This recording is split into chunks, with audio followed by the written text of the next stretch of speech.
So Tommaso CALARCO has done important work in different areas of quantum computing, quantum information, quantum optics, and atomic physics in the general area of AMO. He has played a very important role in the quantum flagship program in Europe, and we feel honored, and it's a privilege for us to start this meeting with this opening overview, and then Tommaso, I'm going to stop sharing my slides, and then to allow you to put your first slides. So I'll stop sharing. So would you mind sharing your slides?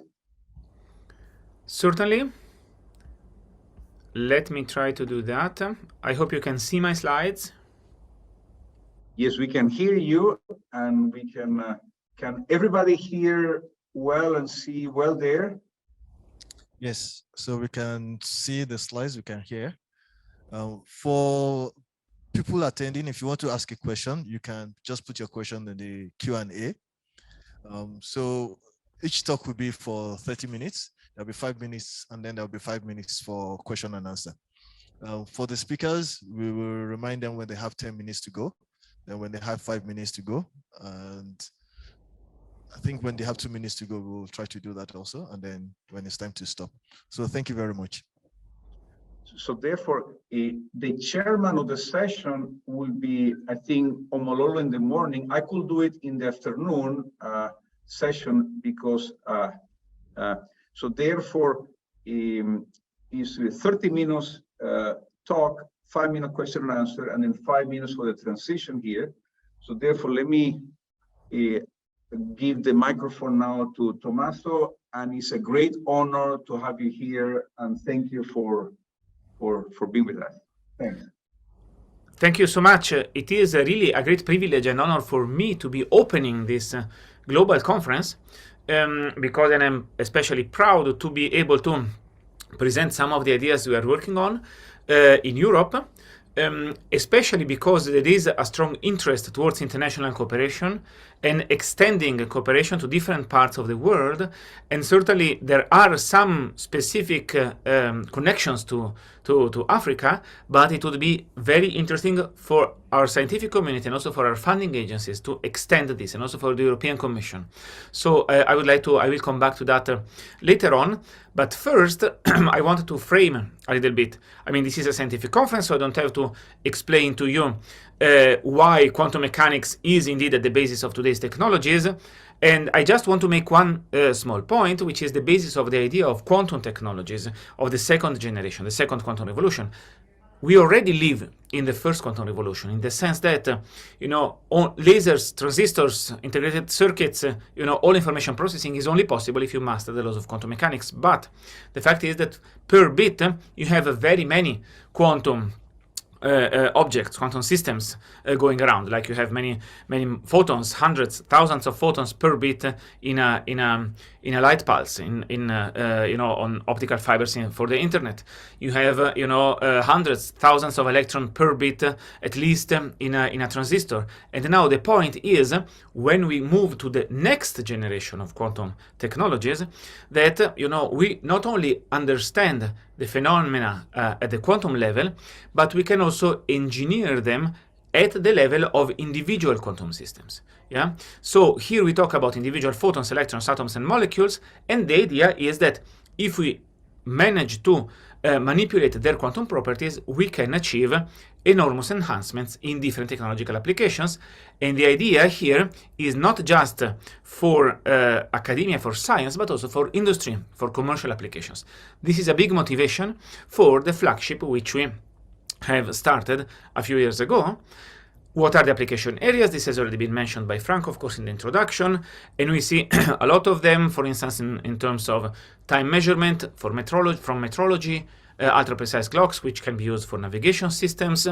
Of course, sensing in terms of medical imaging for different aspects, for instance, MRI and visualization and other kinds of techniques. security is the main point in quantum communication, in particular quantum key distribution here, in order to be able to detect eavesdroppers and achieve secure communications. Of course, computing, and it was very important, the remark which Franco made, is not just about computing, but computing is one of the technologies in this range of many technologies that we have in quantum, in the second quantum revolution. Other kinds of sensors, of course, also for geodesy and other applications in many different fields. And last but really not least, because it actually could be first, as a matter of fact, among the first applications of quantum computers is quantum simulation for developing new chemicals, potentially new drugs, and understanding and developing new materials. So it's really a range, and we always make the point, is not one specific of this technology which is in the foreground, but it is really all of them, which make up a basis for us to be, also in Europe, strongly present in a worldwide arena in which there are many activities. For instance, we know that in China there is very, very strong engagement from the government, so they have created a quantum communication network consisting of several segments connecting Beijing and Shanghai, with a very, very long channel for secure quantum communications. This is not yet fully secure in the sense of being any 2 points in the network. It is still point to point. So what you need is either quantum repeater, which we and they are working on, but also extending the range via satellites, via space quantum communication, as we see here. So the first publicly announced initiative with quantum satellite was in China a few years ago, and now also we are starting this also in Europe. I will come back to that in a moment. This on the side of quantum communication. On the side of quantum computing, we know that the industry in the US with very, very strong commitment is progressing very importantly. For instance, I may remember, well, the first commercial quantum computer from IBM, but also the first realization of so-called quantum supremacy from Google, and as well other big corporations in the US which are working on this. So on this global arena, the European Union would like really, since a lot of these ideas have been started, nurtured, and developed in Europe, the European Commission really wants to consolidate our scientific leadership in this field. But also, not only that, but also here to really give a strong start to a European industry, which might be able to position our continent as a leader in this future industrial context.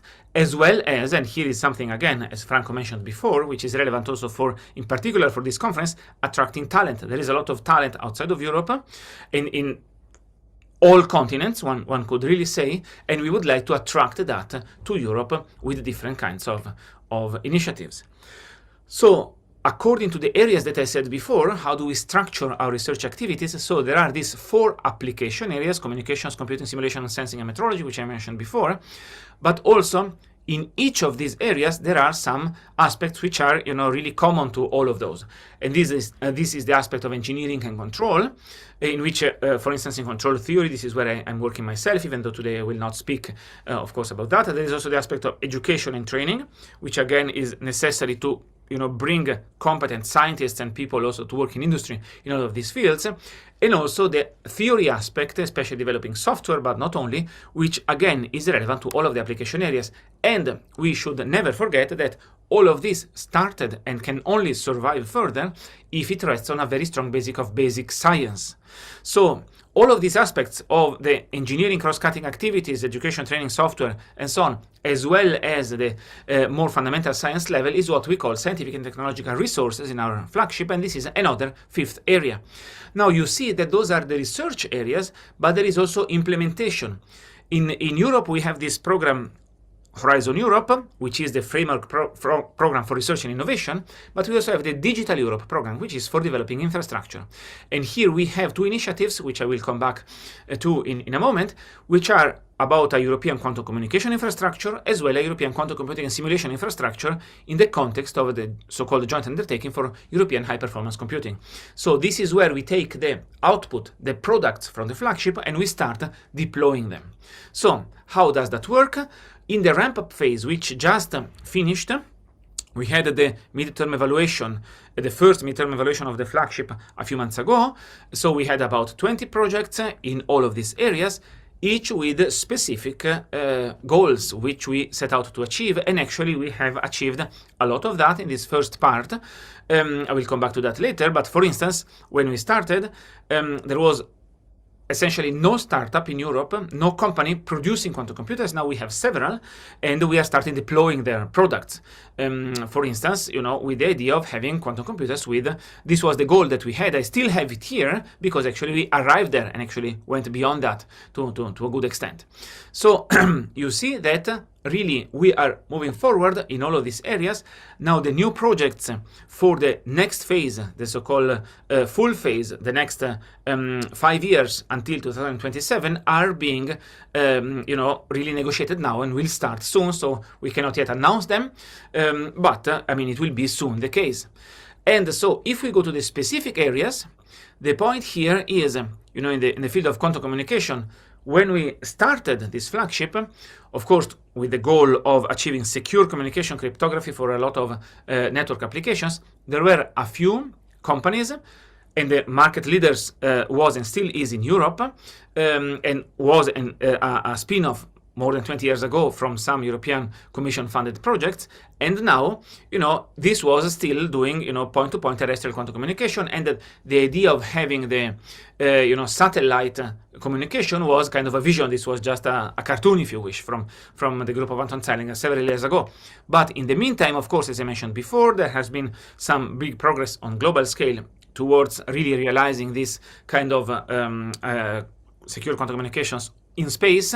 And now the point is that our vision for the next mid to long term is to bring this not only to applications in quantum cryptography, but also, for instance, securing sensor and clock networks, and also combining with architecture for quantum computing to have secure computing in the cloud, combined with a series of specific technologies such as quantum key distribution, quantum random number generation, and so on. And, using these technologies to be put in the existing digital infrastructure in order to improve very strongly towards a quantum internet, we could say. In this case, since this is the most mature among the quantum technologies also commercially, here it is really about enhancing scalability, range, reliability, and robustness of these technologies in order to go beyond this, point-to-point, but really on global scale, including with quantum repeaters, using standard telecom fibers, including quantum network nodes with a substantial number of qubits, and so on. So this is what we are doing and planning for the next 6 to 10 years. Now, if we look for quantum computing, of course, we know that the promise is to have this enhanced computing power for a lot of problems in different application areas for society, traffic, logistics, and so on, including artificial intelligence. And it has been remarkable until a few years ago, well, starting from a few years ago and going on now, that essentially every year the Las Vegas Consumer Electronics Show, one of the main events, on global scale for digital technology, that there were a series of announcements, in terms of quantum technologies. For instance, this is, I think, from 2018, if I'm not mistaken, chips with quantum bits from Intel. And then in 19, IBM announced their quantum computer commercially available. Now there is also one of those here in Europe. And then after that, there was Google with the famous quantum supremacy experiment. And then you see, we in Europe, we started being, and also our funding agencies, a little bit concerned, everything actually is coming from elsewhere, was coming from elsewhere in this field, including, all these wonderful results which came from US industry. And so the idea is, can we really create value based on the ideas that we have developed here, but also here in Europe? And indeed, the point is that now we have startups. For instance, this one, Pascal, is indeed there. I will come back to that afterwards, they commercialize this. For the moment, it's a quantum simulator, and then they are changing, upgrading it to a quantum computer. It has at the moment more than 200 qubits. There is a scientific paper with this model with, I think, 300 qubits, which has appeared a few days ago. And so now we can have and develop, thanks to our European flagship program, those machines also in Europe, and we are deploying them, as I will illustrate in a moment. Well, of course, there has been substantial progress, not only from Google, as I mentioned before, but also from the Chinese Academy of Sciences, in terms of, I would say towards quantum advantage, because they speak about quantum supremacy, which of course, this term maybe is, somehow the people who proposed it in the first place had some second thoughts, because it is associated with some really not so positive associations, which really we do not associate with science and technology. So, really the idea was not to have any kind of suprematism or supremacism from scientific side, but it was just meant in a more neutral way, of course, to indicate that you have a quantum computer which can perform something which the biggest supercomputer cannot perform unless it runs for like thousands or maybe even billion of years. And Google and the Chinese Academy of Sciences have realized this with different technologies. So Google with the superconducting quantum processor unit, and the Chinese Academy of Sciences with photonics for problems. And here is the point. Okay, there is some computational advantage, but the problems are essentially problems of purely academic nature, which are investigated just with the purpose, which is a very important purpose on the scientific side, on the fundamental science side, to show that there is this big advantage in using a quantum computer. On the other hand, is not yet an advantage in the sense of proper quantum advantage, like you can really do something which is useful for science or for society. It's a fantastic result. Those are fantastic results. But the point is, the next step will be to bring this to applicability for problems which can really be of general practical use. So, but still, this was really a rights brother moment, we say here, in the sense that, of course, if I create an airplane to fly like 50 meters at a height of, 1 meter, I can carry my shopping bags on foot. I can walk rather than I don't need to fly to do that. But of course, we don't need to be explained what has been the enormous breakthrough which this brought. And we in the quantum community and also outside of it, we feel that these breakthroughs from Google first and then from the Chinese Academy of Sciences have really kind of historic dimension. And Europe is not there, and we want to be there when we are developing. And in fact, we already showed among the results of the first phase of the quantum flagship is practical quantum advantage in some many body problems that has been demonstrated inside the flagship. Now, what do we want to do? What are the goals here? Well, as we mentioned before, not only to have quantum hardware, standalone, but also connecting it, via secure networks into really proper quantum networks. Of course, developing the quantum software in order to, achieve other use cases of more practical use than the academic ones, which I mentioned just before. And of course, for doing this, we need, a lot of aspects such as, obviously error correction, and then, other quantum algorithms. We also need the supporting technologies, like chip foundries, in order to be able to realize that. In fact, here in Europe, we are working towards a new Chips Act in which quantum chips will be a component of that. And then, of course, we need to expand all the stack, compilers, libraries, and so on, in order to make these devices function down to the level of firmware in the sense of automated system control, calibration, and so on, with all the relative tools which need to be developed, including also the standardization and the integration of the industrial aspect in all these developments. Of course, this happens at the level of different architectures, as you see here, and now we are focusing more on the technologies which are here on the right. So from proof of performance, so to say, neutral atom, semiconductor photonics, and then trapped ion qubits and superconducting qubits, which are certainly the most advanced in technological terms, but actually neutral atoms are are catching up very strongly, as I will show again in a moment. And so in all of these dimensions, we are going along towards this kind of next and maybe after the next vision for the upcoming 6 to 10 years. Now, in the field of quantum simulation, well, here is where, as I mentioned before, we are starting to see the first actually practical advantage applications. So here is I could call it a historic view graph, because this is the first time, the first breakthrough. It is it has been achieved in Europe. This is a view graph from the group of Emanuel Bloch in Munich, in which for the first time, 10 years ago now, they have shown an optical lattice-based quantum simulator, which, and those are the blue dots here, which is sort of calculating the dynamics of some collective property. I think it was magnetization in a quenched many-body system. And then the black line is the same property calculated by the supercomputer in Jülich, then the most powerful supercomputer in Europe. But then at some point, the accuracy is no longer sufficient. And then we see this was the first indication of a quantum machine being able to go somehow beyond. Of course, now we have much better realizations of that, but this was the first, again, breakthrough, similar to a Sputnik moment, as I said before, in terms of the quantum supremacy experiment by Google.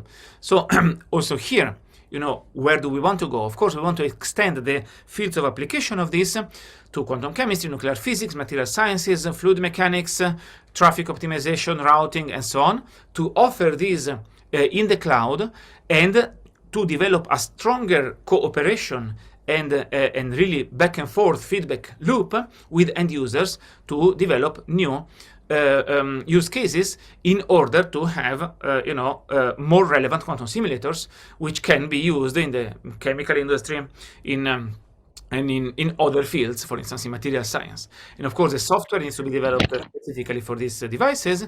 And really, the point here is to build bridges between the quantum software companies, which are developing these kind of ideas, and also research, but on the other hand, industry, in order to really develop a proper roadmap in this sense. So, well, the last field which we have is the one quantum sensing and metrology.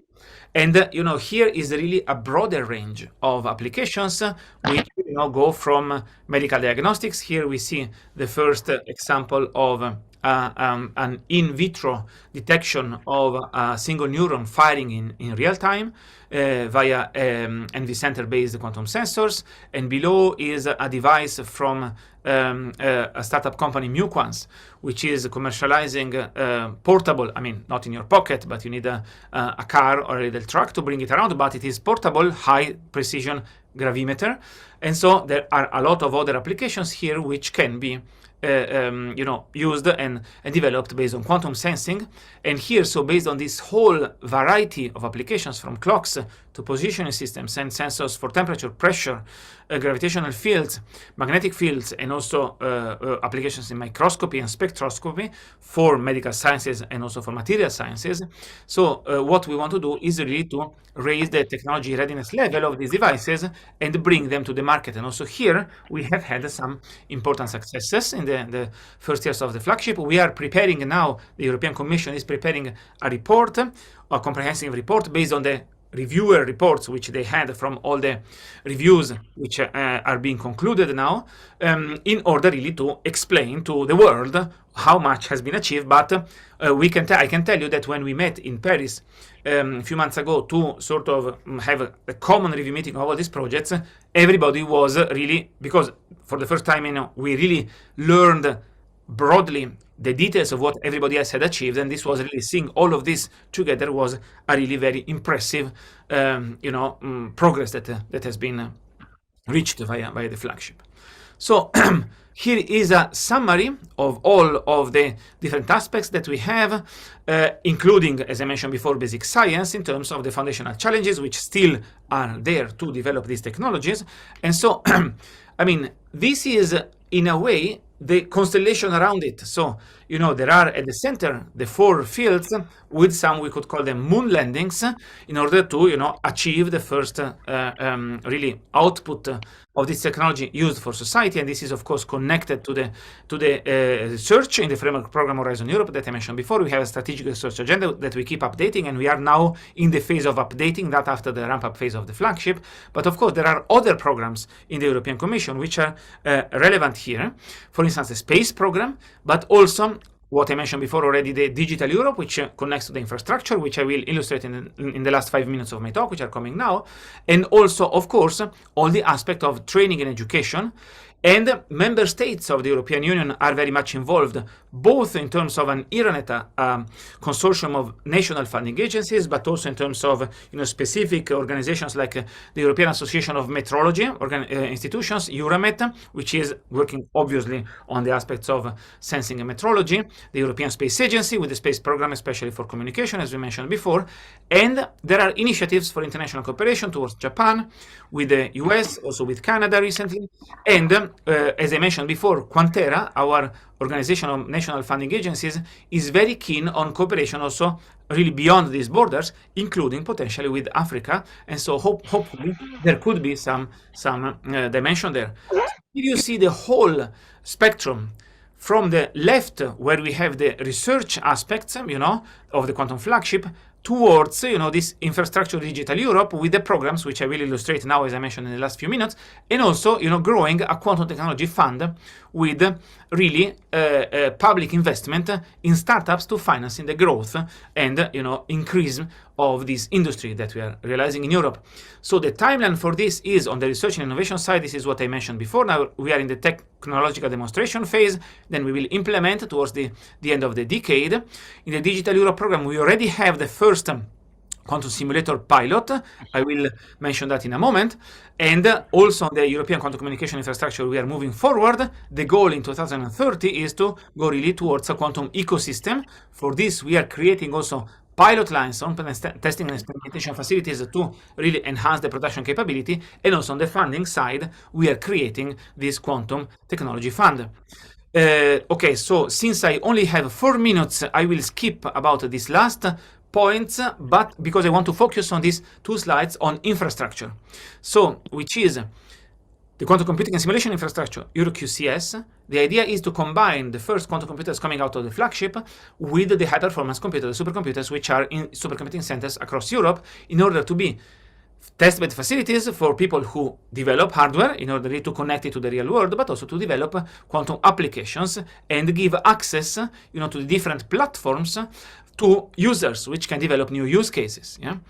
On the other hand, there is also the quantum communication and I forgot to say that, as I mentioned before, this first quantum simulator from Pascal in the quantum simulation pilot is already being deployed, and during next year, so very soon, will come 2 of those, one in Jülich, one in Paris, in the supercomputing centers, in order really to create this access for European and for the world to Europe-made quantum hardware in a way that we can really use it to develop the next wave of applications.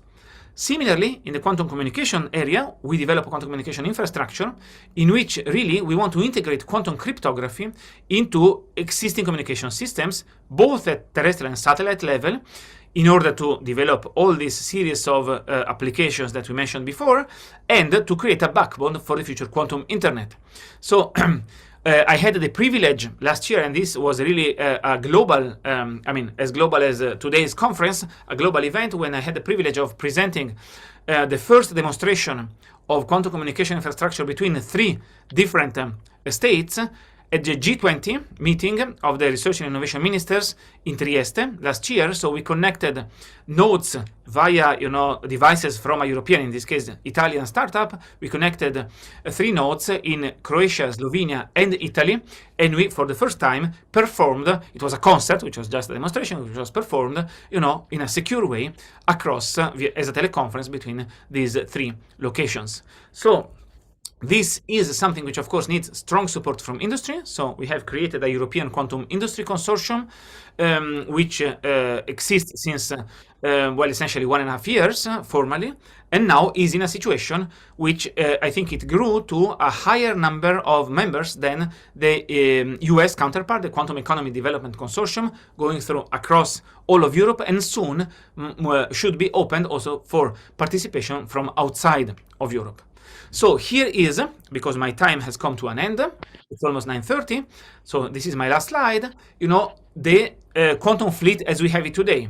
At the core is our quantum flagship, which, by the way, has grown with contribution also from member states and the national programs. In the beginning, the quantum flagship was considered to be 1 billion euros, as Franco mentioned in the beginning. Over 10 years, half of it from the European Commission, half of it from member states. In the meantime, the Commission has more than quadrupled their commitment, and member states even more, so that we are at 7.5 billions altogether of euros and counting for supporting this research and development. Of course, on top of that, we are creating this quantum technology fund to also support financially new startups. And then all of this converges into the deployment in this infrastructure, which I just mentioned, with strong support and engagement of our industry and of our national funding agencies in the Quantum Industry Consortium QUIC and in the IRANET for quantum technologies Quantera. And now it is 9:30, so I guess that I am finished with my presentation, so I should stop my share. And I stand ready for the next 5 minutes for all the questions. Thank you very much for your attention.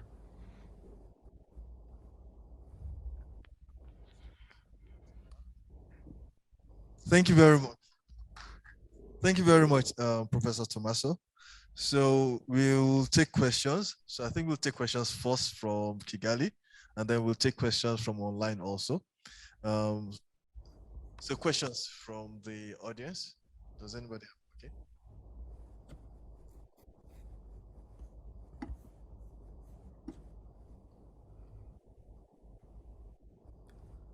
Hello? Hello, I can hear you. Okay. Thank you very much for your nice talk. Please, in Africa here, we are proposing a lot of results in the domain of quantum computing, but of course, the technology is applied in Europe or America and elsewhere.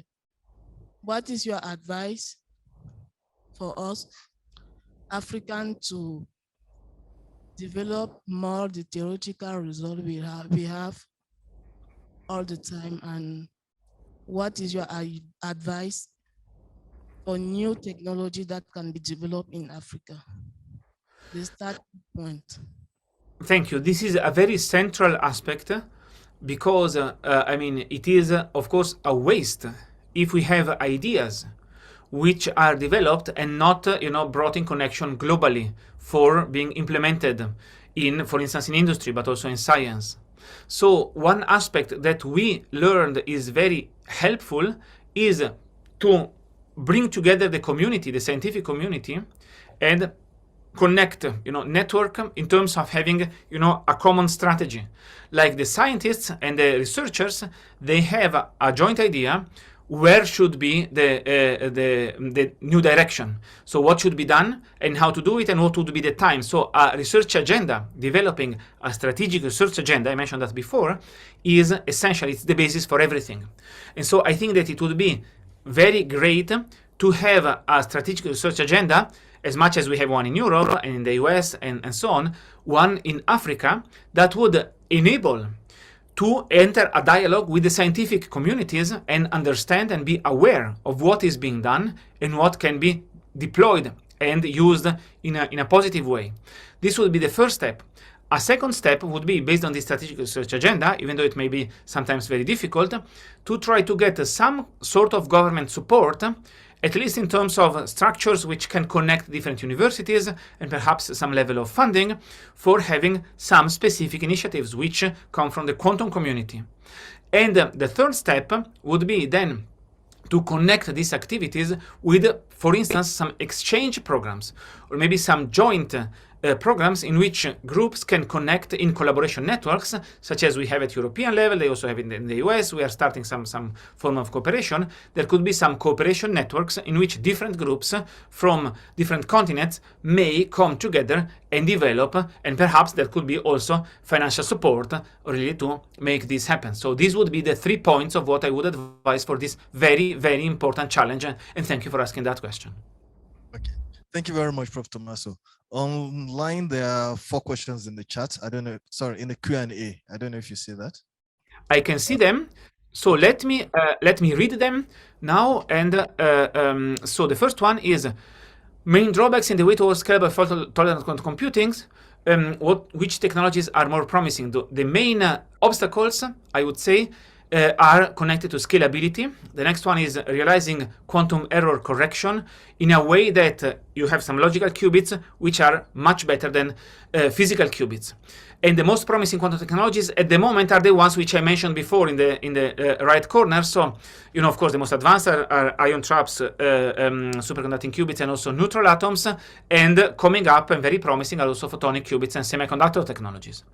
Now, go back for a few seconds to the education issue. Yeah, so this aspect of education, thank you for this question, because unfortunately I had to skip. So this aspect of education is very essential, not only for academia, obviously, because that's what we do, but also for industry, because we will need more people which are well trained in this field, and industry needs that as well. So we are creating specific programs, and this is something which also in Africa, I guess, could take place, dedicated programs for quantum technologies to train a broader generation of new people for science, for research, also in industry, which can contribute to that. And also here, the aspect of international cooperation and exchange can be very, very prominent. Now, fault-tolerant quantum computers. Present devices are very noisy. What do we expect in this direction in the future? This is partially connected to what I just said. The next important challenge is to make sure, and we have already some evidence with important experiments in different places. Google is one of them, but also more recently also labs in Europe, in which we want to realize quantum error correction. At the moment, it has been realized with some limited improvement, but then it will move on, having a much stronger improvement of orders of magnitude, hopefully, in the error when we do nested error correction, and then this will be the step to go towards fault tolerance. But of course, this is far from trivial. It is a huge engineering challenge, and so this is really something where all our efforts should be directed. How difficult is it to deal with different hardware technologies?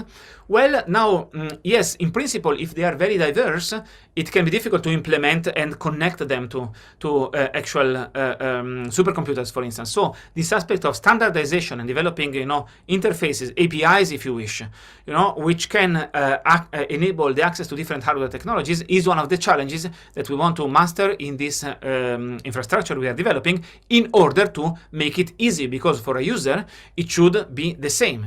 I have a quantum program. I want to run it on a computer. I should not be worrying, as a user, which hardware it goes on. And this is something that we are developing in these infrastructure programs that we are having now. How should curriculum in quantum physics be changed to help students?